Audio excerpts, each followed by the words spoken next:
Doctor Sudhanshu Trivedi, Bhau Torsekar, Kapil Mishra, Amitabh Agnihotri, आनंद Ranganathan, Shantanu Gupta, Vishnu Shankar Jain, major गौरव आर्या, मीनाक्षी जैन और 100 से अधिक वक्ता एक ही विशाल मंच पर होंगे। इस नवंबर में गुलाबी शहर जयपुर विचारों की अग्नि से एक बार फिर जाग उठेगा। The Jaipur dialogues annual summit 2025 का यह महाआयोजन लौट रहा है, पहले से कहीं अधिक शक्तिशाली और भव्य। ये वह मंच है जहां सत्य और उसका मिलन होता है।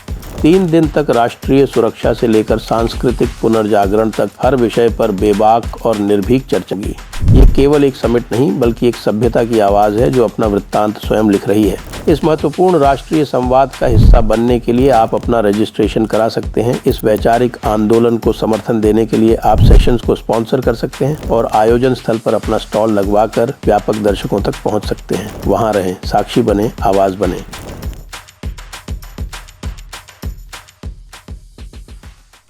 नमस्ते। आप सभी से अनुरोध है कि कृपया हमारी चैनल को सब्सक्राइब करें, वीडियो को लाइक करें। भारत ने तो गर्दा ही उड़ा रखा है। आखिर भारत करना क्या चाहता है? भारत ने एक तरफ से कराची को ब्लॉक कर दिया, दूसरी तरफ से बांग्लादेश को ब्लॉक कर दिया। ये नो टाइम का खेल जो है, ये कुछ ज़्यादा ही चलता जा रहा है। अब आप देखिए, ये मैं आपको मैप दिखाता हूँ। ज़रा देखें इसमें कि ये क्या हो रहा है।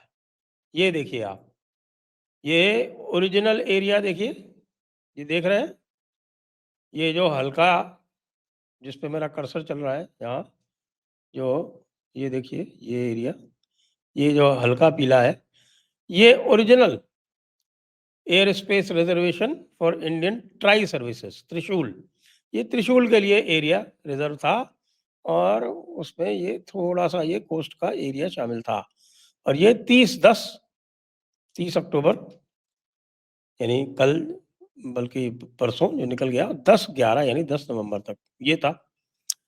अब आप ये देखें कि ये पूरा एरिया अरेबियन सी का ये नोटिफाई कर दिया गया है। और नोटिफाई कब से कर दिया गया साहब?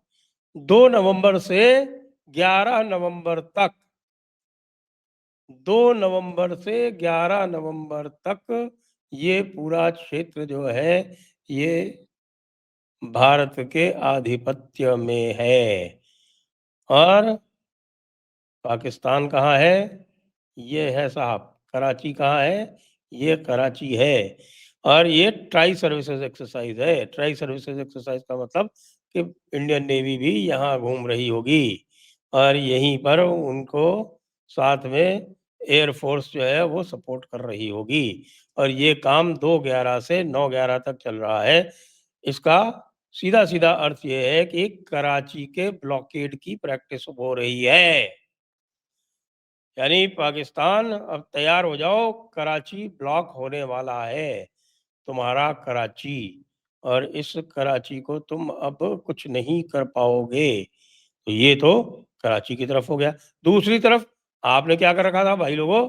आपने उधर बांग्लादेश विजिट किया था, ध्यान है ना? आपने बांग्लादेश विजिट किया था और बांग्लादेश विजिट करने के बाद आपने कहा था कि भाई हम यहाँ पर चिकन नेक में जाएँगे, चिकन नेक में घूमेंगे। तो आप चिकन नेक घूमिए। ये देख लीजिए चिकन नेक में अब क्या हो रहा है।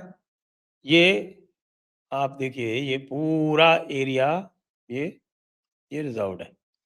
और डेट जो इसकी दी गई है साहब, डेट भी बड़ी ज़बरदस्त दी गई है। 3 अलग-अलग डेट दी गई है। 3 अलग-अलग डेट दी गई है। आप 6 कैलेंडर डेट्स दी गई हैं, नवंबर 6 से 20, 6 से 20 तक। 6 से 20 नवंबर तक ये पूरा आप देख रहे हैं, ये जो चोंच निकल रही है, ये चोंच ये मेघालय और भूटान के बीच की ये बाउंड्री है। और यहाँ जो देख रहे हैं ना आप, यही चिकन नेक है। और ये वो थंब है जो इस समय भारत के पास है। और भारत के पास है एक प्रच्छन्न रूप से भारत के पास है। क्यों? क्योंकि वहाँ पे बीजेपी ने, बॉर्डर गार्ड्स बांग्लादेश ने अपना कंट्रोल जो है वो सीड कर दिया है। और वहाँ के जो कोवर्ट ऑपरेशंस हो रहे थे, उन कोवर्ट ऑपरेशंस के मद्देनज़र पूरा क्षेत्र एक प्रकार से भारत के आधिपत्य में है। दूसरा फिर 4 दिसंबर से 18 दिसंबर तक यही क्षेत्र पूरा, और उसके बाद 1 जनवरी से 15 जनवरी तक ये क्षेत्र पूरा। ये क्षेत्र किसके लिए महत्वपूर्ण है साहब? बांग्लादेश से जब चाइना फ्लाइट्स जाती हैं तो इधर से ही ओवरफ्लाई करके जाती हैं। कोई बात नहीं, अब ऐसे चली जाएँगी। लेकिन ये बांग्लादेश के लिए पूरा एक विकराल तांडव है। ये विकराल तांडव किस लिए है बांग्लादेश के लिए? क्योंकि ये आप देखिए, ये यहाँ पर हासीमारा है। ये जो चोंच आप देख रहे हैं ना, ये चोंच जहाँ एंड होती है, यहाँ पर है हासीमारा एयर बेस। और ये हासीमारा एयर बेस पश्चिम बंगाल और असम की सीमा पर आता है। पश्चिम बंगाल में पड़ता है हासीमारा।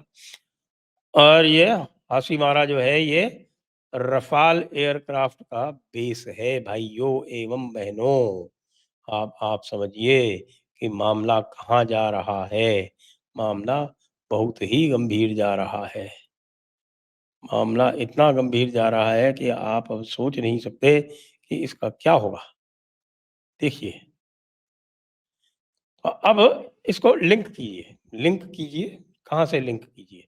इसको आप लिंक करें, और कहीं से नहीं, आप सीधे-सीधे इसको लिंक करें अफ़गानिस्तान और पाकिस्तान से।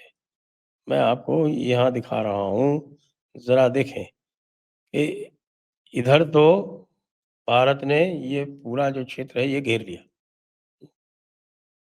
ये पूरा क्षेत्र जो है ये ब्लॉकेड कर दिया। अब पाकिस्तान के पास में केवल इतना सा ये कोस्टल एरिया बचा है। इसी में बचा के अपने एयरक्राफ्ट ले जाओ, इसी में बचा के अपने नेवल शिप्स ले जाओ। और ये लंबे समय तक चलने वाला है। ये 2 नवंबर से 11 नवंबर तक। साथ में आप ये देखें कि इस तरफ से ब्लॉकेड हो गया, ये नीचे तो ब्लॉकेड हो गया भारत का, और इधर से ब्लॉकेड हो रहा है अफ़गानिस्तान का। अफ़गानिस्तान ने ये पूरा जो डोरंड लाइन है, इसके ऊपर अपने लोग, अपनी फ़ौजें, अपनी आर्टिलरी, अपने रॉकेट्स, ये सब यहाँ पर लगा दिए हैं, और लगातार पीटे जा रहा है। इधर बलोच आर्मी ने फिर आज 6 मार दिए।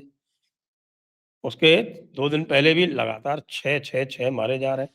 यानी जो 6-0 जिसकी बात किया करते थे हमारे पाकिस्तानी, बड़े मज़े से 6-0, 6-0 बोला करते थे। वो 6-0 उनके ऊपर कहर बन के टूटा हुआ है, और कहर बन के इस तरह से टूटा हुआ है कि रोज़ ही उनका 6-0 हो रहा है। 6-0 के साथ इधर देख लें, ये जो एक आप देख रहे हैं, ये जो चोंच जा रही है, ये चोंच जो है ये चित्राल कहलाती है। ये चित्राल का क्षेत्र है। चित्राल, ये आप देखें, ये यहाँ पड़ता है, ये है चित्राल। ये आपने चित्राल देखा? यही चित्राल रिवर या कुर्रा कुनार रिवर जिसको बोलते हैं, ये कुनार रिवर इधर से होके, और यहाँ जलालाबाद से पहले ये जो रोड दिख रहा है आप, ये चित्राल से जा रही है, ये पूरी कुनार के किनारे-किनारे जा रही है, और इसी कुनार पर एक बड़ा डैम बनाया जा रहा है। जलालाबाद अफ़गानिस्तान के जस्ट आगे ये कुनार काबुल में मिलती है, और यहाँ पर लगभग एक बड़ा डैम बनाया जा रहा है। भारत ने अनाउंसमेंट कर दिया है कि भई हम इसमें पूरा योगदान करेंगे। आप ये समझिए, काबुल के पास में, तालिबान के पास में ना तो इतनी एक्सपर्टीज़ है और ना इतना पैसा है। ये डैम जो है वो भारत बनाएगा, और इंडस वाटर्स ट्रीटी की तरह, जिस तरह से इस तरफ से घेरा है पाकिस्तान को, उसी तरह से इधर से भी घेराबंदी हो जाएगी। ये परमानेंट घेराबंदी है। टेम्परेरी घेराबंदी जो तालिबान ने अपनी फ़ौजों के माध्यम से कर रखी है, और परमानेंट घेराबंदी जो भारत यहाँ से डैम बना के करेगा, और साथ में इंडस वाटर्स ट्रीटी के तहत जो पानी यहाँ चेनाब से जा रहा है, उसको रोक के और उसको डाइवर्ट करेगा कहाँ? ये रावी नदी की तरफ, और रावी से फिर फर्दर डाइवर्ट करेगा ब्यास में और फिर वो नीचे ले जाएगा हरियाणा और राजस्थान में। तो एनसर्कलमेंट कंप्लीट, घेराबंदी कंप्लीट। इससे अधिक और घेराबंदी आप क्या चाहते हैं? घेराबंदी हर तरह से बताई जा रही है। डायरेक्ट डेमोन्स्ट्रेशन हो रहा है और डायरेक्ट डेमोन्स्ट्रेशन आपने देखा कि डायरेक्ट डेमोन्स्ट्रेशन हो रहा है। ये नोटैम के ज़रिए ये बताया जा रहा है कि भई ये नोटैम जो है ये डेमोन्स्ट्रेशंस हैं। ये आपको बताया जा रहा है कि आपको किस तरह से घेराबंदी की जाएगी। पाकिस्तान बेचारा हैरान है, परेशान है कि भई हम कब तक इस नोटैम का मुकाबला करेंगे।